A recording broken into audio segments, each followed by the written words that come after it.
മാ യൻദുറൂന ഇല്ലാ സൈഹ, അങ്ങനെ ഒരു ഖിയാമത്ത് നാൾ നിങ്ങളിലേക്ക് വരികയാണെങ്കിൽ നിങ്ങളത് കാത്തിരിക്കാനൊന്നുമില്ല. ഇല്ലാ സൈഹ, അതൊരു അട്ടഹാസമാണ്.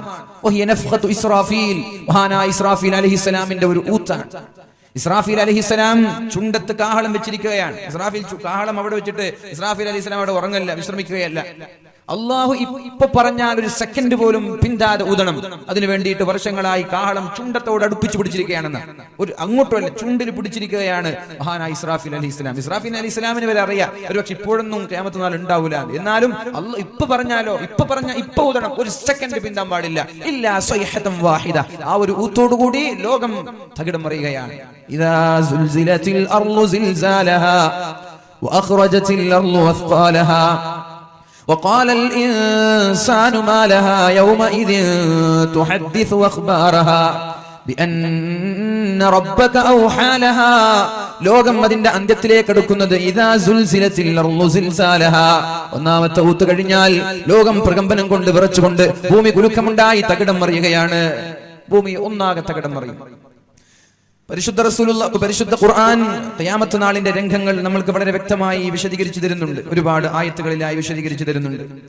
യൗമ തറൗനഹാ തദ്ഹലു കുല്ലു മുർളിഅത്തിൻ അമ്മാ അർളഅത് യാ അയ്യുഹൻ നാസു തഖൂ റബ്ബകും ഇന്ന സൽസലത്തസ് സാഅത്തി ശൈഉൻ അളീം. ജനങ്ങളെ, അല്ലാഹുവിനെ പേടിക്കണം. നിങ്ങൾ കളികളെല്ലാം നിർത്തിവെക്കണം. ബാദിറൂ ബിൽ അമാൽ, കളിക്കേണ്ട സമയം കഴിഞ്ഞു. കളിയിൽ നിന്ന്, ആഭാസങ്ങളിൽ നിന്ന്, തോന്നിവാസങ്ങളിൽ നിന്ന് മാറി നിന്നിട്ട് ഇത്തഖുല്ലാഹ്, നിങ്ങൾ അല്ലാഹുവിനെ പേടിക്കണം. സമയമായിട്ടുണ്ട്. ഒരുപക്ഷെ നമ്മുടെ ജീവിതത്തിൽ തന്നെ എല്ലാവരും കാണാൻ നമ്മൾക്ക് പറ്റും. ഈ ന്യൂ ജനറേഷൻ ദജ്ജാലിനെ വരെ കാണാൻ പറ്റും എന്ന് വിശ്വസിക്കുന്ന ഒരാളാണ് ഞാൻ. നമ്മൾക്കൊക്കെ ഇത് കാണാൻ പറ്റും, എടുത്തിട്ടുണ്ട്. സൂചനകളൊക്കെ വ്യക്തമാണ്. ഓരോ സൂചനകളുണ്ട്. ആ വിഷയം തന്നെ വേറെ ചർച്ച ചെയ്യേണ്ട വിഷയമാണ്. ഇന്ന് ചർച്ച ചെയ്താൽ നമ്മൾ ഇത് ഇല്ലെങ്കിൽ ഇതിന്ന് തീരുമെന്ന് എനിക്ക് തോന്നുന്നില്ല. അപ്പോൾ ഇത് ചർച്ച ചെയ്ത ഒന്നും ആവില്ല. അപ്പോൾ അതുകൊണ്ട് ഞാൻ പറയാം, ഈ ന്യൂ ജനറേഷൻ വരെ ദജ്ജാലിനെ കാണുമെന്ന് വിശ്വസിക്കുന്ന ആളാണ് ഞാൻ. അപ്പോൾ അത്രത്തോളം ലോകം അന്ത്യത്തിലാണ്. അതുകൊണ്ട് കളികളൊക്കെ നിർത്തി കാര്യത്തിലേക്ക് വരാനുള്ള സമയമായിട്ടുണ്ട്. കാരണം ദജ്ജാൽ പുറപ്പെട്ടാൽ പിന്നെ നമ്മുടെ ദുആ അല്ലാഹു സ്വീകരിക്കൂല, നമ്മുടെ തൗബ അല്ലാഹു സ്വീകരിക്കൂല.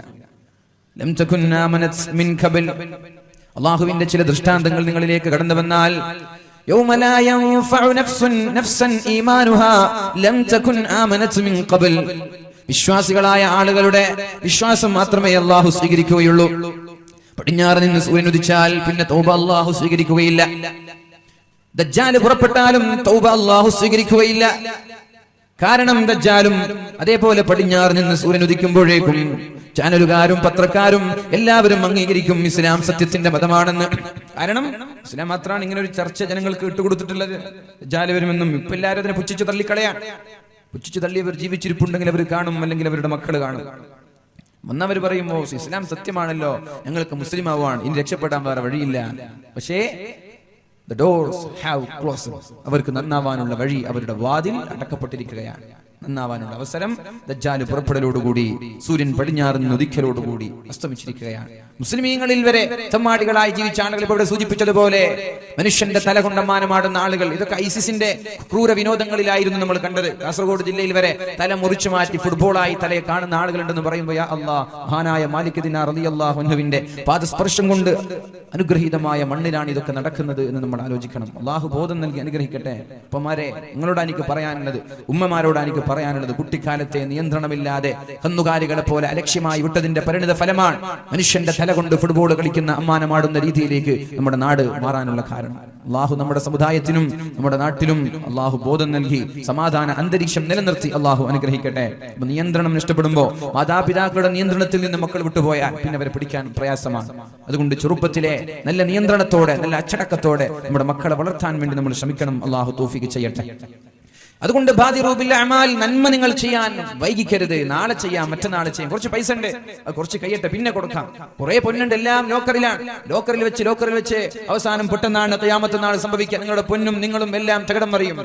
ലോക്കറിൽ വെച്ച പൊന്നുകൊണ്ട് നിങ്ങൾക്കൊരു ഉപകാരം ഉണ്ടാവില്ല.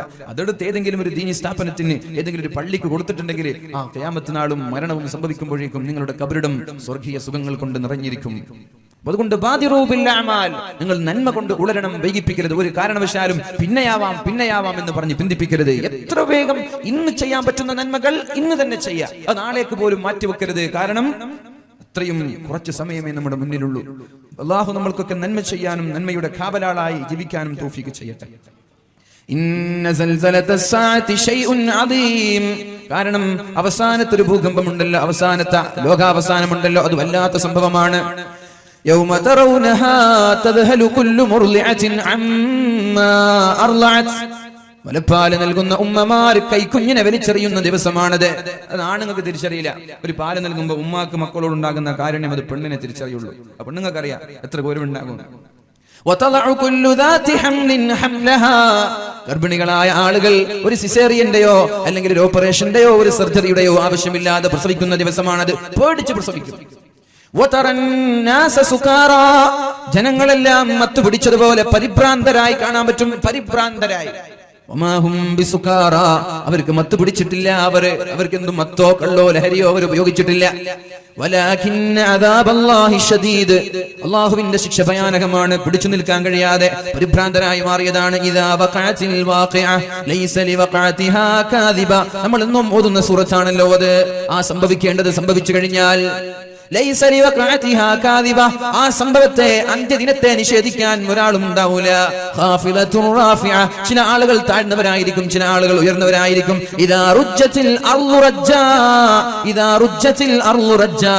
ഭൂമി തകിടം മറിഞ്ഞാൽ കിടുകിടാ വിറപ്പിക്കപ്പെട്ടാൽ പർവ്വതങ്ങൾ ഇടിച്ച് പൊടിയാക്കപ്പെട്ടാൽ ധൂളികളെ പോലെ ഈ ഭൂമിയെ അല്ലാഹു വലിച്ചെറിഞ്ഞു കഴിഞ്ഞാൽ നിങ്ങൾക്ക് എന്താണ് ചെയ്യാൻ പറ്റുക? ഒരുപാട് ഖുർആനിന്റെ ആയത്തുകൾ ഈ സംഭവത്തെ ഉദ്ധരിക്കുന്നുണ്ടല്ലോ.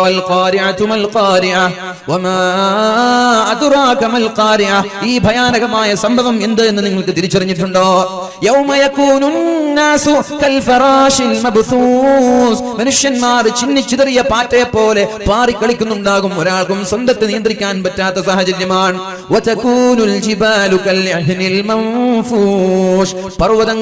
പർവ്വതങ്ങൾ കടഞ്ഞ ആട്ടിൻരോമം പോലെ പർവ്വതങ്ങൾ ഇങ്ങനെ പറക്കുന്നുണ്ടാകും. ഈ ഒരു അവസ്ഥയാണ് ഓരോ പ്രകമ്പനം കൊള്ളുമ്പോഴും അല്ലാഹു അന്ത്യനാളിനെ കുറിച്ച് സൂചിപ്പിക്കുന്നത്. ഈ ഒരു രംഗമാണ് മുഅ്മിനീങ്ങളെ ഒരാൾക്കും നിയന്ത്രിക്കാൻ പറ്റാത്ത സമയമാണത്. ഇവർ ചോദിക്കുന്നത് അതാണ്, എപ്പോഴാണ് ആ ഖിയാമത്ത് നാൾ വരിക എന്നാണ് മക്ക മുശ്രിക്കീങ്ങളായ ആളുകൾ അല്ലാഹുവിന്റെ ഹബീബിനോട് ചോദിക്കുന്നത്. അല്ലാഹുവിന്റെ ഹബീബ് പറഞ്ഞു കൊടുക്കുകയാണ്, അതിന് കാത്തിരിക്കേണ്ട ആവശ്യമില്ല, വെറും ഒരു അട്ടഹാസം മാത്രമാണത്. നിങ്ങൾക്കത് എപ്പോഴാണ് പിടികൂടുന്നതെന്നറിയോ? നിങ്ങൾ തർക്കിക്കുന്നതിനിടയിൽ അങ്ങാടിയിലേക്ക് പോയ ആളുകൾ വീട്ടിലേക്ക് തിരിച്ചു വരാൻ അവസരം നൽകൂല.